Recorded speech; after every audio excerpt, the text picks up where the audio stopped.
and welcome to the Cult Cinema Circle podcast. My name is Jesse, and I'll be your host. So on today's episode, we're going to head out over to Grandma's house to go escape our, super fucked up life.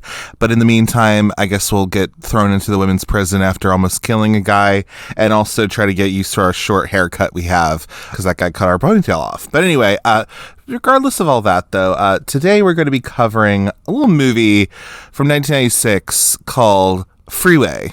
Now, this film, I must say, I didn't grow up watching it or anything. I was watching things that were a little questionable maybe when I was young, but not this one. I became familiar with it after being a fan of Reese Witherspoon from Legally Blonde or other movies that she was in, and seeing that it was an early role for her, and I was like, once I found out what it was, I was like, oh, okay, so it's like a weird retelling. It's kind of like a fucked up retelling of Little Red Riding Hood, and it has her in it, and it has Kiefer Sutherland, I guess, in it, and I was like, okay, whatever. And so then, I believe when it came to this, I think when did I first watch it, though? I first watched it back in 2022, in July, but I'm trying to remember, it might have been on Shudder by that point, or maybe it came on Shudder after that or something, but I remember, actually, no, it was on Prime, that's when I watched it,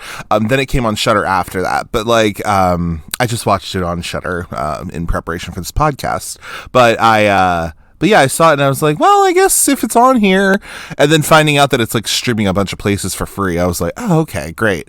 But I watched it on Prime, so I didn't have to watch ads. And honestly, I really enjoy this movie. I mean, it is a movie that is kind of that quintessential cult movie. And it didn't perform very well when it came out. Surprise, surprise. But I think also this film is so unique to me, really. I don't know of another movie that is like it, really. I think all the performances in it are really good, and I think it's just a unique story, and I think it can speak to a lot of different people in a way. So I don't know, I really like it, and getting to listen to other people's episodes on it, if they've covered it on podcasts, has been really interesting as well. Just hearing them and what their thoughts are. But I'm glad I've seen this movie, and I'm glad to be covering it today. So without further ado, though, so we're going to get into a little bit about just how did this movie come to be, just some history behind it, as much as I could find, and then we'll move into a little bit of a plot summary breakdown of the characters, and that as well. But without further ado, let's move on to those figures. So Freeway was released August 23rd of 1996, so right around the time you're hearing this is when it was released, and then we're looking at a runtime of about 102 minutes, which is about hour 40, hour 42. There is a censored version of this, and also an uncensored version that only really takes out two different things, maybe. This was distributed by Republic Pictures, and we're looking at about an estimated $3 million budget, which is a very low budget, technically, even at these times. So the opening weekend rank and gross of this movie was number 27 with $14,945, and then the overall domestic and worldwide gross, because this was not released internationally, but it was about $295,493. So needless to say, it was kind of an abject financial failure. However, critically, it actually did pretty decent. We're looking at a 76% on Rotten Tomatoes with about 42 reviews from critics, and then about the same actually for audience score. I'm sure thousands and thousands of reviews of it from fans of it and, people who watched it. And then a 3.5 out of 5 on Letterboxd. Now, when we look at the production crew of this movie, we have the writer and director, Matthew Bright, who we'll get to him in a little bit, but he is responsible for directing Freeway 2, Confessions of a Trick Baby with Natasha Lyonne in it. So he did that. He also directed, I don't know if anybody remembers this, but I have actually seen this movie. It is a movie called Ted Bundy from the early 2000s, and this is actually a part of a series. So they did Ted Bundy. They also did Dahmer with Jeremy Renner, and then Gacy. And it was like these 3 movies that kind of just chronicled the crimes of these men, pretty much. And I've seen Ted Bundy before. I don't remember who played Bundy. I'm not looking it up. But it was the guy who played Ted Bundy. And it was directed by Matthew Bright. And I remember it being kind of fucked up, honestly. So it tracks that Matthew Bright did this, because his style of directing is, I'm sure, a very specific one. But yes, that was so weird that I found out that, you know, he did this, because I was like, oh, okay. And yeah, I don't know about checking out those movies. If you're a true crime person, you want to, that's up to you. I just feel kind of, it feels weird watching those movies. I don't really like true crime like that. But anyway, and then also he directed his last directorial effort, and I think he also wrote it too, was Tiptoes. And Tiptoes, if you don't know, I'm not going to go too into it, but it has Gary Oldman in it and a couple other people as well. And it's about a regular-sized person whose family is all made up of dwarves. And it's like a whole... And Matthew McConaughey's in it. And like, yeah, Ethan Klein from H3H3 seems to be obsessed with that movie. He's just like so fascinated by the fact that it became a thing. It was literally released. And it was literally Matthew Bright's last directorial effort he did. Funny enough, I mean, Matthew Bright reminds me a little bit of like a, maybe it's just like because he takes on like unflinching sort of material, but he does remind me of like a little bit of like a Todd Solondz in a way. The Todd Solondz is a lot more like cynical, and I think Matthew Bright can be a little bit, but like they remind me a little bit of each other, because even something like Freeway and Welcome to the Dollhouse, you know what I mean, or Happiness or whatever, like I think those movies are like, they all kind of like fit into a similar kind of vein for me, just because they're kind of unflinching. They're kind of just like, I guess cynical, you could say. Yeah, they're a little cynical, but yeah, I think that's very interesting with Matthew Bright. But yeah, and then he also wrote this. He wrote Forbidden Zone back in the 80s, which had Susan Tyrrell in it, from Butcher Baker Nightmare Maker, and also Crybaby. But she was in that movie. It's on Tubi. I haven't watched it before, but maybe I will at one point. And then Modern Vampires he also did as well, and that was another thing he wrote, in addition to this movie. And then the composer is one Danny Elfman, who I thought it was really cool. I found that out, and I just have in my notes like he's Danny fucking Elfman. I mean, he's done a lot of Tim Burton films, and he's just like, he's done quite a bit in his composing career. He's very well known, obviously, and he did do this movie for the composition of it. Cinematographer is John Thomas. He actually did both of the Sex and the City movies. He was the DP on those, which is kind of cool. But that's the one thing I found about him. And then the editor is Maisie Hoy, and so she, I guess it's a she edited like the movie Major League, which is about baseball, and then also the Joy Luck Club. She was a part of editing that as well. So that's a little bit of the crew that we have here. And also Oliver Stone was one of the producers on this movie as well. And we can get into him a little bit later. And then for actors of this movie, of course, we have our main Vanessa Lutz, played by Reese Witherspoon. In my notes, I just say she's Reese fucking Witherspoon. I mean, she's been in Man on the Moon. She's been in Cruel Intentions, Election, Legally Blonde, everything. She, I think, has an Oscar, if I'm not mistaken. So, fuck it, she's Reese Witherspoon, but this is like an early thing for her. She was about 20 when she did this, and it's really interesting. I mean, I think she takes every role that she has in a serious way, and she does it to the best of her ability, and I appreciate that. Then we have Kiefer Sutherland. He, of course, is from The Lost Boys. He's like the main villain in that. He's also in Stand By Me. He's the main bully in that. But he also is from 24, where he was on there for a TV show, and he's also the son of Donald Sutherland. So pretty he's a good little actor. I like Kiefer Sutherland. He's fine. Then we have Dan Hedaya, who plays one of the detectives in this film. He, of course, is from the movies I have. He's from our Clueless, obviously, as Mel. We then have he's in and Out with Kevin Kline.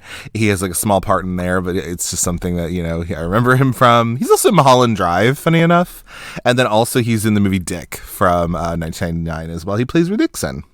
And then Brooke Shields, of course, she is like a very well-known actress who started as a kid. She was in the Blue Lagoon. She was in she had a television show called Suddenly Susan on NBC, and she has a whole documentary about how her crazy life is and how her and her mom never got along and like all this stuff. So if you want to check all that out, you can. Then Amanda Plummer is in here. She plays Vanessa's mom, who's a sex worker on the streets. She is from Pulp Fiction, where she plays a also fucked up person. But also this is so dumb. Not dumb, but like whatever. She's also in the Disney Channel original movie Get a Clue with Lindsay Lohan. I really like that. She's in there as a teacher. And she's not like spouting like racial epithets or anything like that. So that's great. Guillermo Diaz is in this movie for like a hot second. He plays Mosquita's boyfriend, I think, which is so funny because Guillermo Diaz is a queer man. He is in this movie, but he's also in Party Girl with Parker Posey playing Leo, I believe. And then also he's in Greg Rocky's Nowhere. He's just in a bunch of other things too. I love Guillermo Diaz. I think he's very sexy and I think he's awesome. He's wonderful. And then our girl, Alanna Ubach, who has been on, I've talked about her on different episodes because I've covered different things she's in. But like the Brady Bunch movie she's in a movie called Clockwatchers, which I think is on Showtime right now. It has Toni Collette, her, a bunch of different people. It's so good. Parker Posey. I love that movie. It's great. But yeah, and she plays Mosquita. She plays that role in this movie. And yeah, Alanna Ubach is just an icon and we love her. But we're going to move on to a little bit about how this movie came to be, some little fun facts about it, and things of that sort. So before we move into any kind of like plot breakdown or character breakdown of this film, I wanted to go over just a little bit about how this movie came to be and just a little bit about that. So, I don't have much in terms of production history that I could really find about this, but what I will go over a little bit is just how exactly did this, what is this story about? And so, of course, as I stated earlier, this movie is like an adaptation of the Little Red Riding Hood story, which we've all heard as kids and just we're aware of. It's folklore. Pretty much this story, its origins can be traced back to several pre-17th century European folk tales. The two main versions we have are written by Charles Perrault, which I can get into, and then the Brothers Grimm as well. So the tale of Little Red Riding Hood is pretty much, it revolves around a girl named Little Red Riding Hood after the red hooded cape that she wears. This girl walks through the woods to deliver food to her sick grandmother, wine and cake, depending on what your translation is, and depending on the culture. Anyway, so then in the Grimm's version, the mother has ordered Little Red Riding Hood to stay strictly on the path and not to deviate. A stalking wolf wants to eat the girl and the food in the basket, and he asks where she is going, and she tells him where she's going. He then suggests that she pick some flowers as a present for her grandmother, which she does. And in the meantime, while she's picking those flowers, he goes to the grandmother's house and gains entry by pretending to be Little Red Riding Hood. He swallows the grandmother whole. In some stories, he locks her in the closet and waits for the girl disguised as the grandmother. And when the girl arrives, she notices that her grandmother looks very strange, and she says, "What a deep voice you have. The better to greet you with," responds the wolf. "Goodness, what big eyes you have. The better to see you with," responds the wolf. "And what big hands you have. The better to embrace you with," responds the wolf. "And lastly, what a big mouth you have. The better to eat you with," responds the wolf. To which point the wolf jumps out of the bed and eats her as well.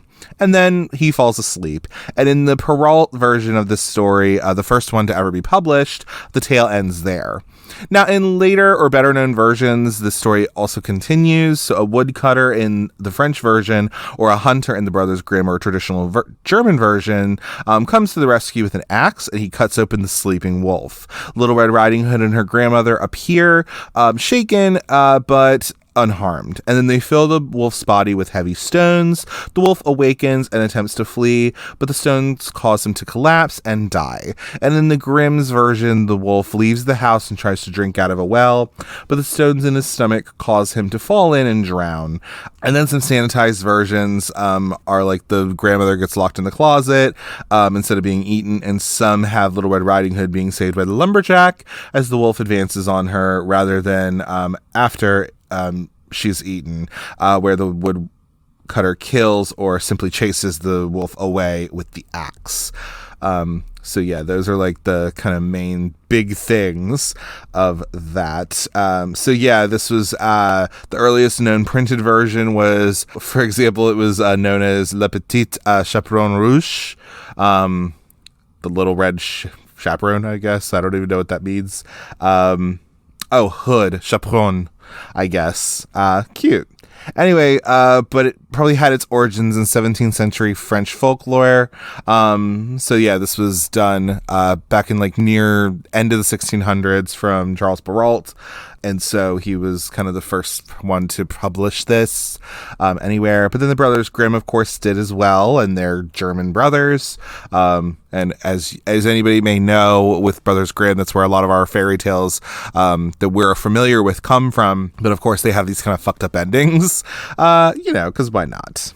But anyway, so some interpretations. So apart from just the overt warning about talking to strangers, there are definitely many different interpretations of this classic fairy tale, many of them sexual. So we could talk about like the natural cycles. So for example, seeing like Little Red Riding Hood in terms of solar myths or other naturally occurring cycles, like her red hood could represent the bright sun, which is ultimately swallowed by the terrible night, the wolf, and the variations on which she is cut out of the wolf's belly represents the dawn, if you want to get all fucking like crazy about it. This tale has also been interpreted as a puberty rite stemming from a prehistoric origin. So the girl leaving home enters a liminal space, and by going through the acts of the tale is transformed into an adult woman by the act of coming out of the wolf's stomach.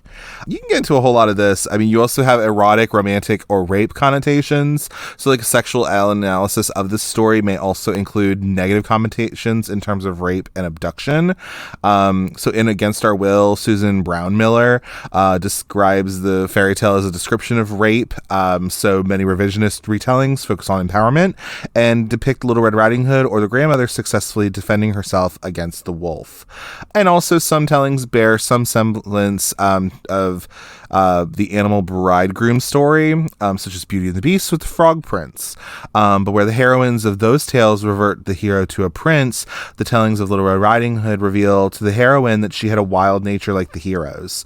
And these interpretations refuse to characterize Little Red Riding Hood as a victim, and these are tales of like female empowerment. You can get into the weeds into a lot of it, but yeah, that's a little bit about what Little Red Riding Hood is really about. Now, in terms of talking about Freeway in itself, we do have to talk a little bit about Matthew Bright. So Matthew Bright, he pretty much started back in like the 80s. He wrote and was an actor in, like I said, Forbidden Zone. And so he did that. This film includes his two sadomasochistic characters living in a garbage can, spit on, raped, and tortured in an alternate dimensions kingdom, and decapitated by Satan. Satan, if you don't know, is played by Bright's real life childhood best friend, a little composer named Danny Elfman, which is how he got him to do this movie, I'm sure. And again, mostly what he's known for is doing Freeway and the Freeway sequel as well, and then also doing Tiptoes, obviously, as well. And he hasn't directed a film since then. But that's a little bit about him. And then, like I said, with Freeway, so Oliver Stone served as one of the film's executive producers, and he said that this film, or Matthew Bright at least, said this film underwent multiple edits during post-production, and he wasn't really able to preserve the original version of this film, as Stone was away in Nepal for the time, and so he didn't really get to do that. He didn't get to have that creative control over it. So I'm getting some of this information also from a BuzzFeed article back from 2013 from Kate Arthur, I believe. And so she talks about, because this is around the time that Reese Witherspoon and her husband, Reese was like arrested for being drunk and disorderly. And it kind of reminded people of like her performance in Freeway. And so like, they were like, oh, okay, cool. But anyway, very silly with that. And a loose retelling of the Kate is quoted as saying, a loose retelling of the Little Red Riding Hood story. Freeway now has a huge cult following, but as Bright, whom I reached out to over email, remembers, said that the reception was atrocious initially. The movie wasn't exactly as he wanted it to be, Bright recalled, and it was partially edited by some really truly nauseatingly incompetent producers, which ultimately limited its success. And I don't think he was talking about Oliver Stone at the time. He wasn't available to really preserve that vision, obviously. And Kate is also quoted as saying she would argue that it still turned out awesome anyway. You know what I mean? And why not? So like, also Matthew Bright said that with Reese, like, she was the first person that he ever directed, and it was like a revelation. It was like being in a small room watching Jimi Hendrix shredding on a guitar, and of course the role, which is like nothing she had done before, was perfect for her to pull that off. He continued that Reese was just this was a teenage girl with a massively high IQ and a natural sobriety about her that allowed her to make up for any lack of experience created by her extreme youth. And then Matt Bright, at least at the time of the release of this article, he was living in Mexico.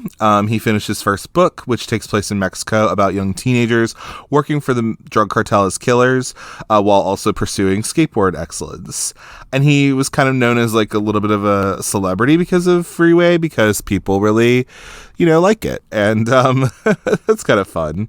But yeah, I mean, there isn't much in terms of like a ton of more production history that I can find.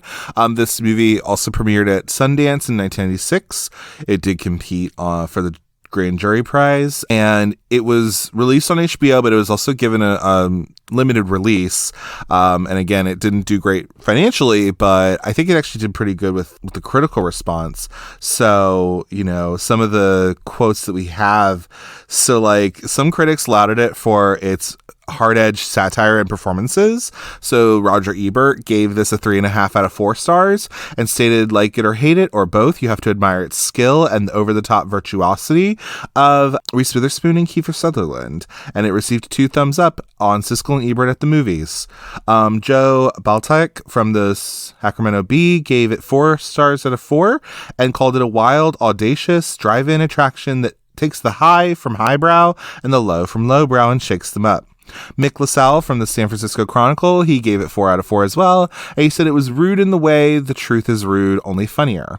And then Margaret A. McGurk from the Cincinnati Enquirer said, I didn't particularly want to like Freeway, but I couldn't help myself. Reese Witherspoon made me.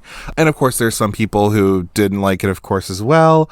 But overall, I think it really seemed to have fans who praised it for its satire, its kind of camp style, and of course, Witherspoon's performance.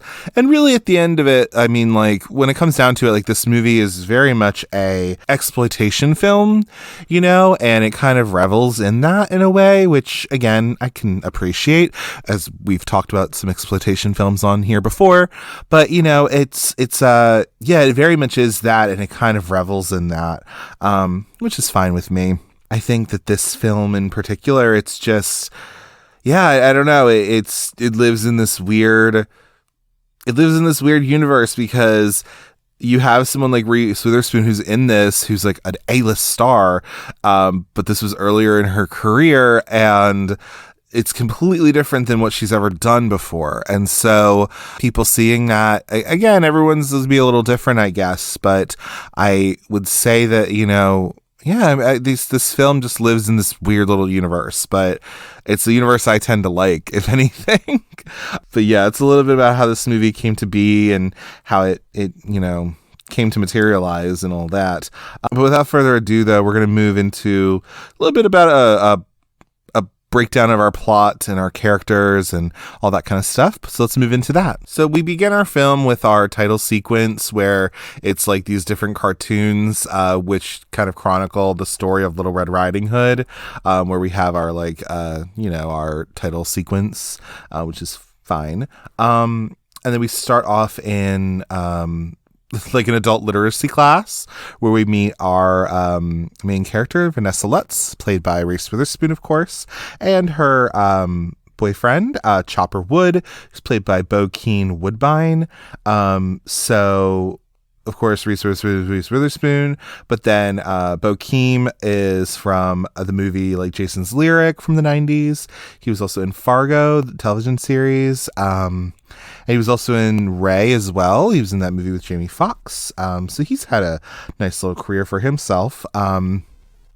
But this is one of his early roles as well. This is after actually he was in Jason's Lyric. But yeah, so they're in adult literacy class, and Vanessa's trying to read The Cat Drinks Milk. But we see that she is illiterate. So, you know, it's kind of hard for her to read. And so but she is able to read, and it's nice. And she has to like make out with her boyfriend as kind of like a little reward.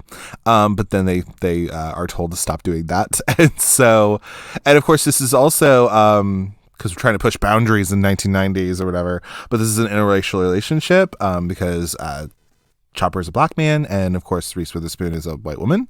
And so, living on the edge, right? But anyway, so. But they like ride away on Chopper's bike or whatever because they're coming back to Vanessa's place, which is not really a home. It's more of a motel that they're staying at. So they're living in Los Angeles, although I believe that she is originally from Texas, I believe, which is why she has the Southern accent. But her mother, Ramona, who is played by Amanda Plummer, this is after she was in Pulp Fiction, of course, is arrested in a prostitution sting. So we see that she's trying to get Johns, and she does get one guy, and even though she doesn't actually do anything to him, just the solicitation in general is what gets her nabbed. And her stepfather, Larry, who's played by Michael T. Weiss, Michael T. Weiss, I believe. Yes, that's him.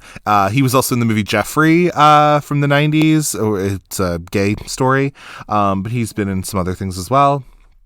But Larry, he's taken in on drug and child abuse charges because we see that he's a drug addict, but he also seems to be assaulting or has assaulted Vanessa before. And so they're both taken away by the police because the police are called pretty much because of Ramona, but also, the police come into the motel room of the Lutzes and see what's going on with Larry and Vanessa. And so they're both taken away. And it's like really fucking weird and crazy. But yeah, so then the social worker, Mrs. Sheets, played by Conchetta Ferrell, who, rest in peace, she was the maid on 2.5 Men. She was also in Edward Scissorhands and other movies as well, but she was in this one. So she comes to take Vanessa away. And so Vanessa's getting some of her stuff together to then go be put into foster care. But Vanessa actually handcuffs Miss Sheets to the bed, and she runs away. And of course, because this is Little Red Riding Hood, Vanessa takes a basket with her, a little red wicker basket, and she trots along and steals Mrs. Sheets' car. So then it's actually it says her mother's rundown car. I thought it was Miss Sheets' car. It's a car. Anyway, so she plans to go live with her grandmother in Stockton, California, which I think is northern, so she has to drive north. Along the way, she sees her boyfriend Chopper, a local gang member, to tell him about her trip. And in this meantime, she gets a gun from him because she is on the open road. And so also to sell this gun upon arriving where she wants to go. Minutes after Vanessa leaves, though, he's killed in a drive-by shooting. And while she's driving on the freeway, the car breaks down, leaving her on the side of the road, where she is then picked up by a nice passerby named Bob Wolverton, played by Kiefer Sutherland. he talks about how he is a counselor at a school for boys with emotional problems. And so he offers her to go as far as LA for this. And she decides to trust him. And so over the long drive, though, Vanessa begins to start to trust Bob, and confesses to him like the details of her like really painfully dysfunctional life, how her mom is a whore, quote unquote. And like, you know, how she's been in foster care, talking about like, you know, the sexual abuse that she got from Larry, of course, but also her foster parents before, when she was put in there because she was put into foster care. And at one point, Bob shows a photo, or no, Vanessa shows Bob a photo of, she keeps in her wallet, of her biological father. And it's actually like Richard Speck, who was a murderer who died. But, you know, she doesn't know that, obviously, but yeah, no, that all checks out. Anyway, so they stop off to get food at like a diner or something, and of course, like Vanessa hasn't really eaten a whole lot, because again, she's poor, so she hasn't really gotten to eat. So you know, this is very nice of Bob to treat her for that.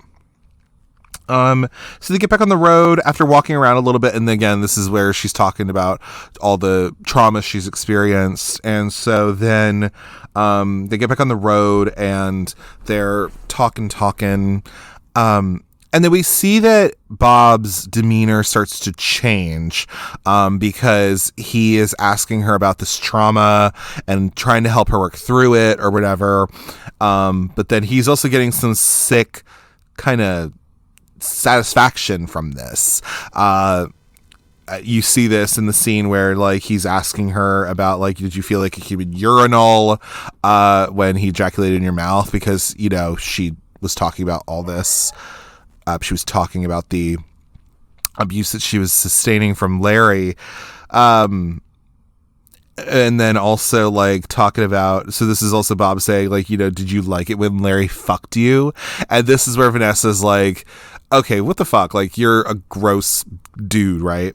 And so this is when his demeanor changes, and he doesn't actually reveal it, but by saying it, but you know, you find out that he is actually a serial killer dubbed the I-5 killer, which we heard about earlier on the television, when Vanessa was watching TV with Larry. And so he attacks Vanessa, and it's just like really, it's a scary scene, I think, because yeah, it's just the tone of it. Again, the tone for this, I think, is not, I don't know, it's not too all over the place. I think generally it is like a thriller crime movie. You know, it's dark comedy, of course, but I think the tone is pretty consistent throughout, because it is a dark comedy. It's supposed to be. But anyway, so what ends up happening, though, is that he thinks he has the upper hand on her and all this. And I guess his reasoning for killing is to rid the world of people he thinks of less than, right? And another interesting thing, I think, is like the fact that Vanessa is kind of like, in a weird way, like infantilized or made to be kind of like childish, if you will, because she's like illiterate and, you know, she's kind of behind a little bit in terms of obviously reading or whatever, but like, you know, she's still a perfectly streetwise teenager, you know what I mean? And she's nobody's fool, if you will. I mean, she kind of was like a little, yeah, she's a little gullible to like, you know, take the ride from the stranger or whatever, but also like even though she got herself into the situation, she still is able to get herself out of it in some way. She turns the tables on him and shoots him several times. And there is like, so the scene is like, it's scary. Like there's definitely some things of like, you know, when he's like yelling at her, calling her a cunt and like all these things. But then when she turns the tables on him, she has the gun to his head, and I love like when she whacks him in the head, and she's like, "That's for doing this, and that's for cutting off," because he cuts her ponytail. She's like, "That's for cutting off all my hair, you fucker," you know. And just the way she like hits him with the gun, it's just very funny. Like I don't know, it's just like this young girl who just has a gun, and she's just like taking this guy. But he deserves it. So anyway, but yeah, they go into like a clearing or whatever. And this is where she asks Bob, like, you know, do you take Jesus Christ as your personal Lord and Savior? And then he's like, yes, I do. Because he's crying, and she's like, that's good, Bob. That's real good. And she just like straight up shoots him and keeps fucking shooting him. And she's just like, fuck yeah. She flees to a local restaurant, the Highway Cafe, I believe. Yeah, I think it's the Highway Cafe. And so she has blood all over her, and the owners call 911 as she leaves the restaurant, which I also think is funny because she's just like, she leaves the restaurant, the police are around, and she's like, hey, officer, and it's just like very funny.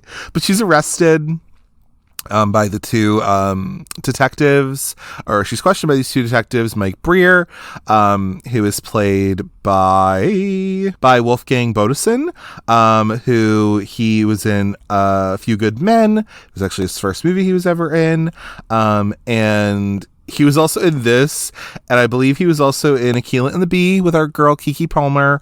So that's him. And then you also have Garnett Wallace, who's played by Dan Hedaya, who I said earlier is from Clueless and Dick and all that. They write her off as like a carjacker, even though she insists that Bob tried to kill her and had told her about his crimes.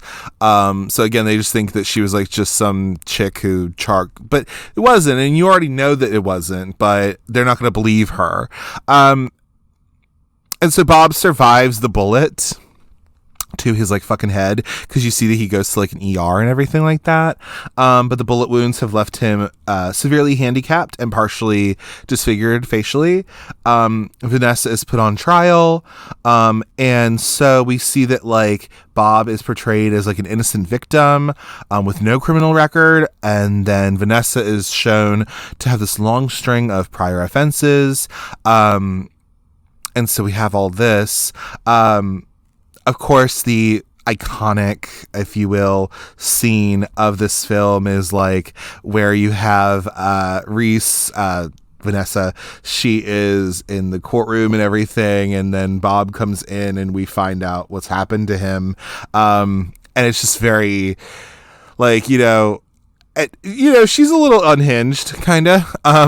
And so like, this is how this is the monologue that everyone, quotes, of course, but, Bob enters the courtroom in a wheelchair with his wife, Mimi Wolverton, played by Brooke Shields, and you just see Vanessa Lutz saying, holy shit, look who got beat with the ugly stick. Is that you, Bob? I can't believe such a teeny weeny little gun made such a big mess out of someone.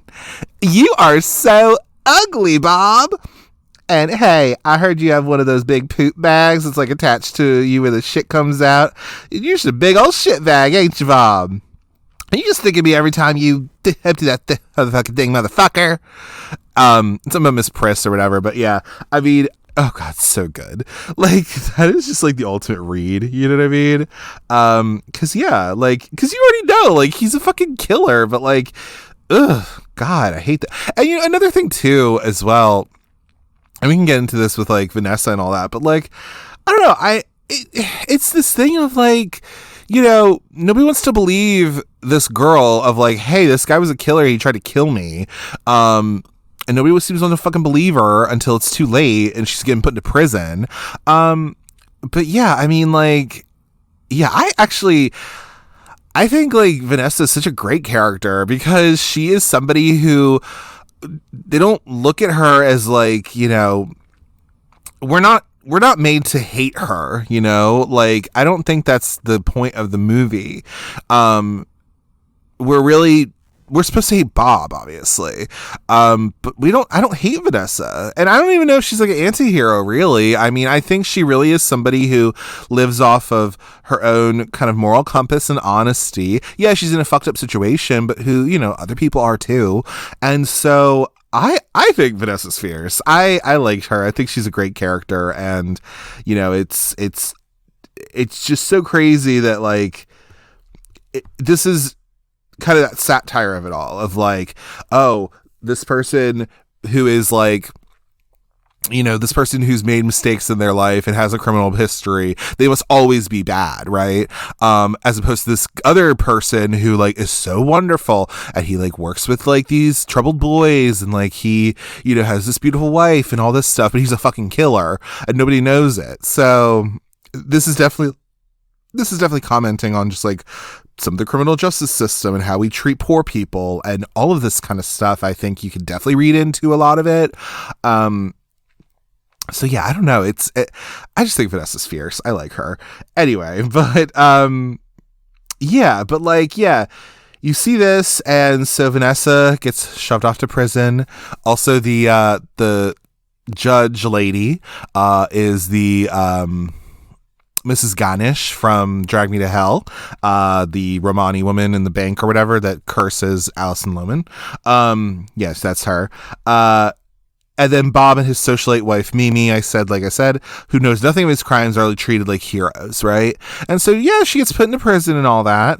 So, you know, initially she's scared, you know, even though she's been arrested before, but I guess she hasn't gone to prison yet. But she makes friends in prison, like with heroin addicted lesbian Rhonda, played by our girl Brittany Murphy. She's only in like 2 scenes of this, but you have that, and then you have a brutal Hispanic gang leader named Mosquita, played by Alanna Ubach, who I also found out actually does have some like Hispanic roots in that. So, you know, she's pulling from that a little bit. So Vanessa is plotting to escape to her grandmother's house because it's just a little detour. And she fashions a shiv from a toothbrush. She finds out. She gets put into solitary confinement because she beats the fuck out of Mosquita, right? Because Mosquita is like, you know, kind of intimidating her a little bit, but Vanessa is not going to go down without a fight. And so anyway, yeah, so she's in solitary. She gets this like toothbrush, and she starts making a shiv out of it. And she also like puts it into like this, I don't know what she puts it in, but she puts it in something, and then I think she puts it in her vagina. Okay, to keep it safe. Fair. And anyway, so yeah, this is apparently she's learned from her stepdad, I guess, to make a shiv. In the meantime, you see her doing this, but also you see Mrs. Cullens, who is like the kind of head warden of the women's unit or whatever, and she's making her little report on like what to do with her, of like what to do with Vanessa, and how she's just not, like, she's pretty much gonna like just be kept in jail for a long time because she's not good for the outside world or whatever. But we do see in this little bit, so I think in the meantime, we also get some information about their re-examining evidence. But before that, though, there is, so they're transporting the girls from one security prison to another. And so Vanessa and Mosquita, they end up escaping after killing a security guard, and they go their separate ways. But we see this whole scene where they stop at a gas station, they use the bathroom, and the girls go in the bathroom. There's also two twins that are also in jail too. These apparently, from what I've gathered, apparently the Daniels, Cynthia and Brittany Daniel from Sweet Valley High, and, you know, Cynthia is, I believe Cynthia Daniel is Cole Hauser's wife, but then also Brittany Daniel was in like Dawson's Creek. She was in White Chicks. Like, you know, she's had a little career as well. Apparently they were supposed to be the twins, or they were offered the role of the twins in prison and did not take it. I would have loved if they were in this, actually, but whatever. But yeah, they go to the bathroom or whatever, and Mrs. Cullens comes in, and like they hold her with the shiv. You know, Vanessa holds her and Mosquita actually ends up killing her, by strangling her.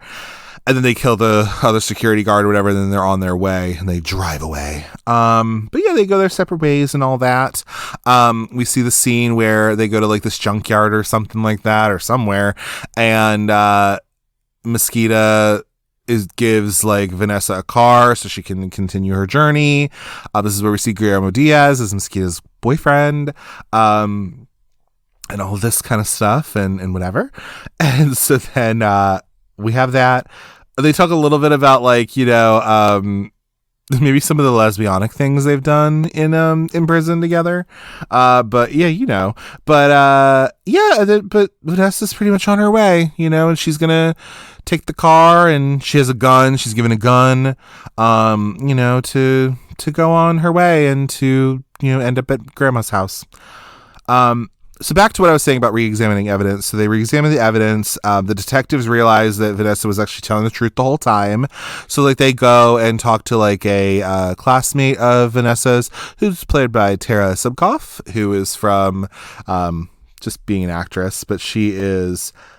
Of course, we know her from the wonderful movie of 15 and Pregnant. Obviously, how could you not?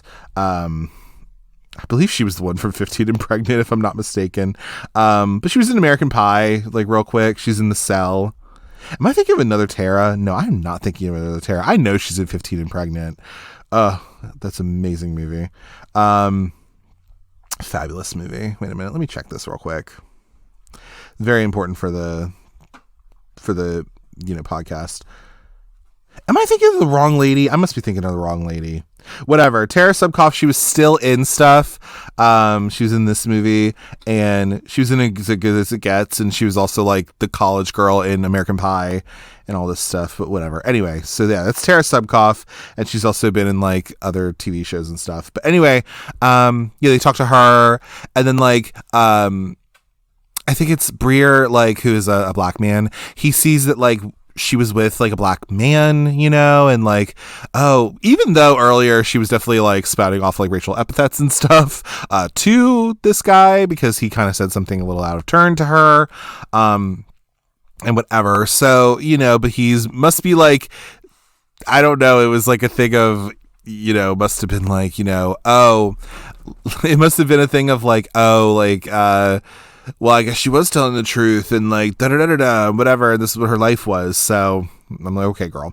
Anyway, so yeah, they find out that she was telling the truth. They go to Bob's house with a search warrant, and of course he's not there, but Mimi is there. And they search Bob's house, and they find child porn all over the place and human remains in a storage shed.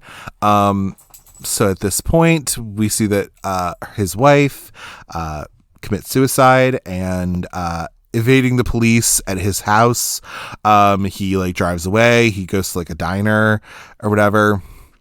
Yeah, he goes to a diner and is like, trying to pretty much hide out at this point.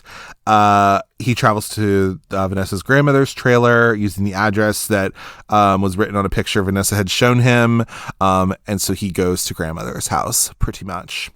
So posing as a prostitute, though, Vanessa steals a car from a prospective John, driving to her grandmother's trailer. But yeah, so she goes and she goes to her grandma's house, as you do. And so then from there, she finds Bob in bed wearing her grandmother's nightgown and nightcap with the like covers pulled up to her nose. He then reveals that he killed her grandma, and she sees the dead body on the floor. This is something that's cut out in the like theatrical cut or whatever, where it is you actually see, like, in the uncut version, you see the grandmother's dead body, and that she's naked, and you see like a vase covering her vagina. So there's that. But then anyway, you see all of that, and then of course in the meantime, so her and Bob are fighting around the trailer, and then the detectives are on their way. And so yeah, so pretty much like Vanessa goes and strangles Bob. Breer and Wallace, they arrive, finding the bodies of both Bob and Vanessa's grandmother. And it's just been a crazy time, y'all, of what has all happened. And so then Vanessa like comes outside. She sits on the little like, patio area, little porch that grandma has. And Vanessa just sits in a chair in a daze after she's gone through all of this, as she asks the detectives if they have a cigarette, and then they all just smile and laugh. And then you see the end of the movie is just like Reese Witherspoon just smiling with like smeared mascara and everything like that. And yeah, that's the end of Freeway pretty much. So that's our plot that we have. And then in terms of just like our cast, I guess, as you already heard, I think Vanessa is so fierce. I think like she is somebody who comes from a shitty situation, but I honestly think she has a certain moral compass to her. She knows what is right and wrong. I would say, she knows that she's committed crimes before and all that, but I do think she does have some sort of moral compass. Like she does have like, she knows that Bob's a killer. She knows that killers are bad. And so she takes matters into her own hands, and I don't know. I think she's fierce. Like, I just think she is, people underestimate her a lot. And so she's not to be underestimated with. And it doesn't surprise me that I think there are some, people, women especially, who can look at this movie and be like, wow, that's a different type of character that a woman plays. And I love that. And, I think there's that, but then there's also like, for Vanessa, especially, like there's this kind of queer audience out there for her too, I mean, yeah, she's like a woman behaving badly in a way, and she's kind of being a bitch, in the movie, but also, I don't know, like she's just othered. Like this whole movie to me is about being othered, and I think anytime you have that kind of theme in a movie, you will have queer people who can look at that and say, wow, I can relate to that because I'm othered in my own life too, so I definitely think like, Vanessa's such an interesting character, and I also think like Reese Witherspoon just does such a good job at playing this role, and is such a great actress, and she gives some heart to her, and she makes you care about her. I think I care about Vanessa in this movie and what's gonna happen with her, and she kind of comes out on top. She's able to kill the villain, and she's able to. We don't know what's gonna happen to her next, I guess, but that's okay. It's fine. But anyway, so yeah, we have that, and then also I guess Bob, of course, as well. It's like Bob and Mimi. I think like Bob is obviously just like a fucking horrible person. Obviously he's a killer, he's a villain. I think Kiefer Sutherland is such a good part for this. He's such a good actor for it because he plays a villain very well, and I just think like this movie, yeah, he does a good job at playing this villain and really showing that, but also like it is this with Bob's character and his wife's character too.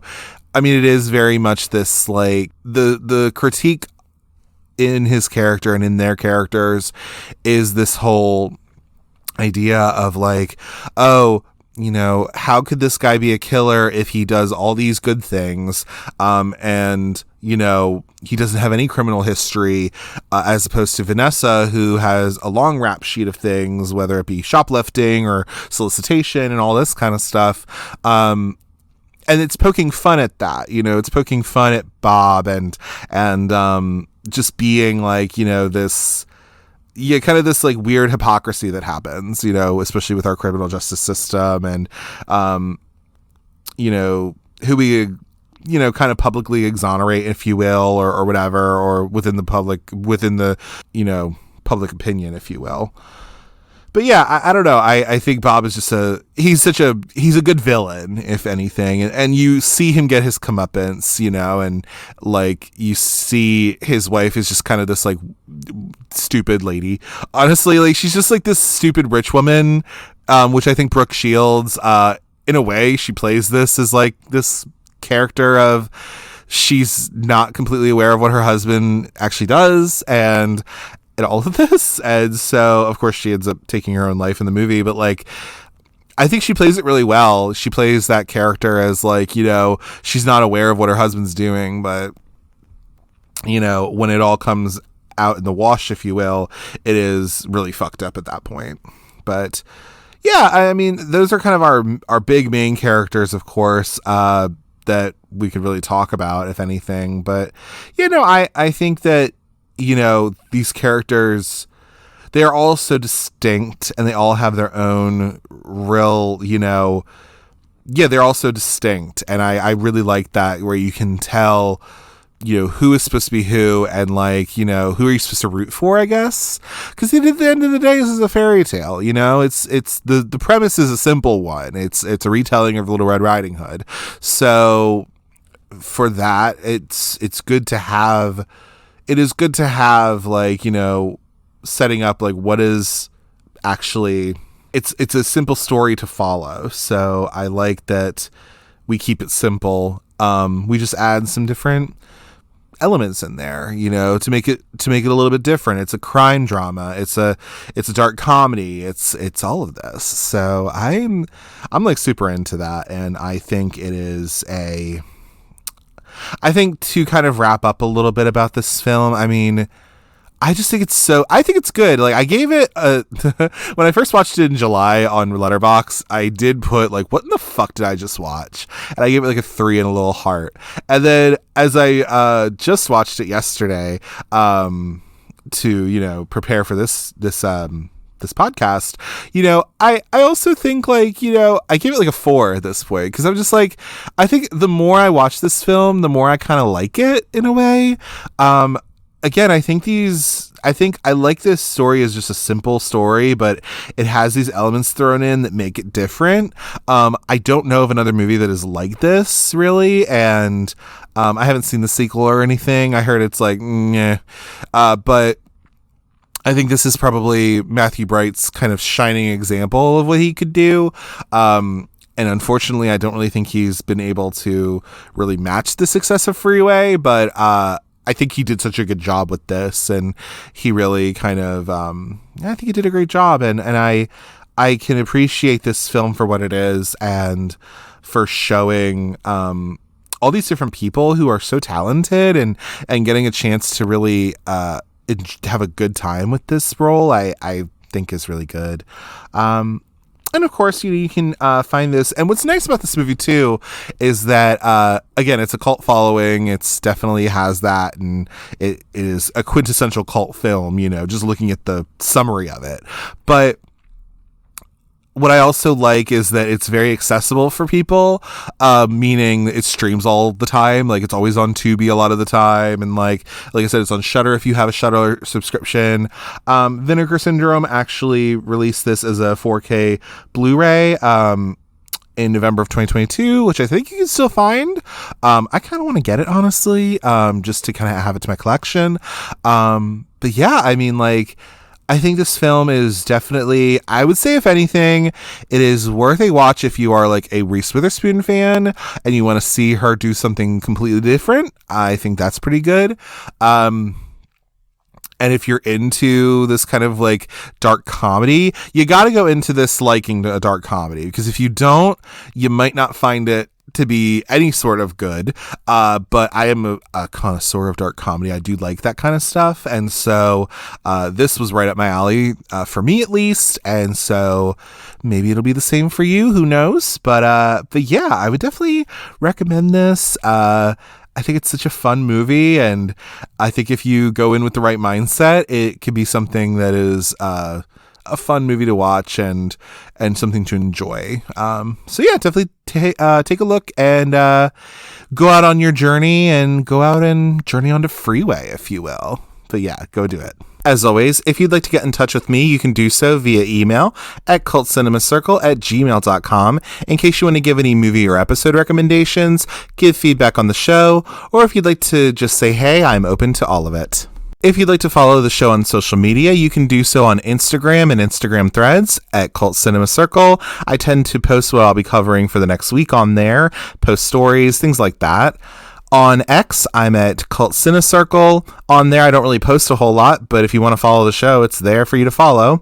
And then on Letterboxd, I'm at Jesse, Jesse, Kremp, Kremp, all one word. On there, I log little movie reviews, I'll log what I'm watching, and then it's also a nice way to kind of see what I might be covering on the show in the future. Be sure to rate, comment, and subscribe to the Cult Cinema Circle podcast on your podcatcher of choice, whether that be Apple Podcasts, Google Podcasts, Spotify, or wherever you get your podcasts. I'm pretty much on all of them. Be sure to leave 5 stars and a 1 to 2 sentence review about the show so we can grow the audience and then just spread the love all around. Be sure to tune in next week to the Cult Cinema Circle podcast, where I'll be covering 1995's Showgirls.